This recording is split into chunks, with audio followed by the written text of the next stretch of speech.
पूछा गया है कि प्रेम क्या है। इस पर बहुत ज़्यादा दुविधा रहती है लोगों की। कोई बोलते हैं कि ये केवल एहसास का विषय है, इसको डिफ़ाइन नहीं किया जा सकता। बहुत सारे लोगों ने उसको डिफ़ाइन करने की कोशिश की, लेकिन अंत में वो भी यही बोलते हैं कि हमने कोशिश की लेकिन हम सही से डिफ़ाइन नहीं कर पाए। तो आखिर ये प्रेम है क्या चीज़? तो दोस्तों, आपने कोई ना कोई भाषा पढ़ी ही होगी। भाषा में जितने भी शब्द होते हैं उनका एक अपना यथार्थ मीनिंग होता है, उनका अपने अपना एक अर्थ होता है। भाषा कोई भी ऐसा शब्द नहीं गढ़ती कि जिसके साथ कोई ना कोई अर्थ ना जुड़ा हो। जब भाषा कोई शब्द बनाती है या हम भाषा का उपयोग करके कोई शब्द बनाते हैं तो उसको एक प्रॉपर मीनिंग भी देते हैं। अब ये शब्द तो हमारी डिक्शनरी में है और उसमें जैसा भी अर्थ लिखा हुआ है। अब ये जब भी किसी ने बनाया होगा तो एक बड़े ही सही अर्थ के साथ इसको बनाया होगा, लेकिन कालांतर में वो अर्थ खो गया और अभी हम लोग सब भटकते हैं इसके अर्थ के लिए।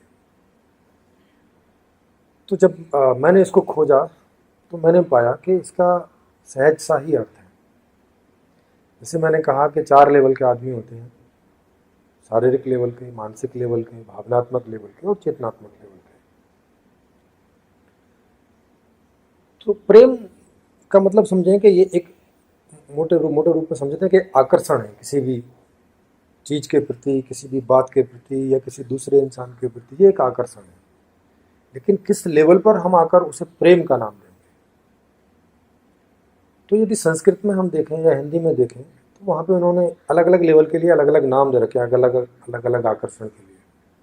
जैसे व्यक्तिगत आकर्षण के लिए लोगों ने नाम दे रखा है स्वार्थ, कि जो व्यक्ति को अपना ही आकर्षण है, वो अपने लिए ही सोचता समझता है, करता है, जानता है, तो उस व्यक्ति के प्रेम को बोलेंगे कि ये स्वार्थी है, माने केवल अपना ही अर्थ समझता है, स्वयं का ही अर्थ समझता है।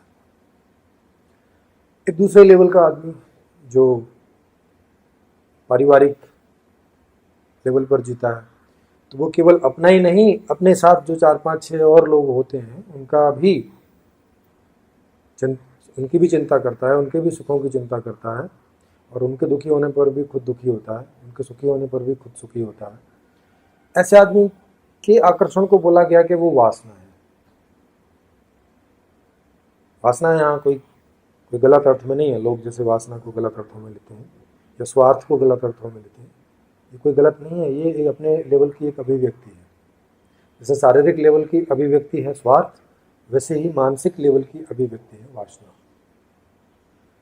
जब आदमी वासना के केंद्र पर जीता है तो वो अब अपना और अपने परिवार का भला चाहता है, उन्हीं के बारे में सोचता समझता जानता करता है सब चीज़ें। इसको बोलते हैं वासना। फिर जो भावनात्मक लेवल है, उस लेवल का जो आकर्षण है, उस लेवल का जो चिंतन मनन करना और सब चीज़ है, उसको प्रेम बोला जाता है। उसका केंद्र रहता है पूरा समाज, कि वो केवल अपने और अपने परिवार के बारे में ही चिंतन मनन नहीं करता, या उन्हीं के लिए नहीं जीता, या उन्हीं के लिए कर्म और ज्ञान नहीं करता।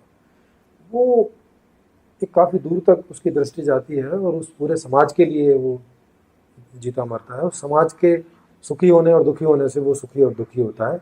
इस लेवल के आकर्षण को प्रेम कहते हैं। ये है प्रेम। और चौथा भी मैं आपको बता ही दूं। चौथा जो है वो है श्रेय। जो चेतनात्मक लेवल के लोगों को होता है वो श्रेय के लिए इशारा करते हैं। तो प्रेम ही जब और बढ़ के आगे पहुंच जाता है तो वो श्रेय हो जाता है, श्रेष्ठ, माने वो सही के लिए काम करते हैं। श्रेय से मतलब होता है फॉर राइट, सही के लिए काम करना।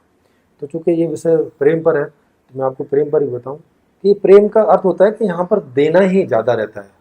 यहाँ ऐसा नहीं होता कि मैं दूंगा तो आप कुछ मुझे दोगे तो मैं दूंगा, जैसे वासना लेवल का प्रेम है कि वहाँ देना और लेना रहता है। आप दोगे तो मैं भी दूंगा, तो ऐसा ऐसा करके चलता है। माने वहाँ लेने देने में संतुलन की बात होती है, लेकिन प्रेम में लेने देने में संतुलन की बात नहीं होती। यहाँ आदमी देने पर जोर होता है उसका, वहाँ से कुछ मिल रहा है, इस बारे में उसका कोई ज़्यादा खास ध्यान नहीं रहता। इसीलिए इसको प्रेम कहा गया है कि ये केवल देना जानता है, लेना नहीं जानता।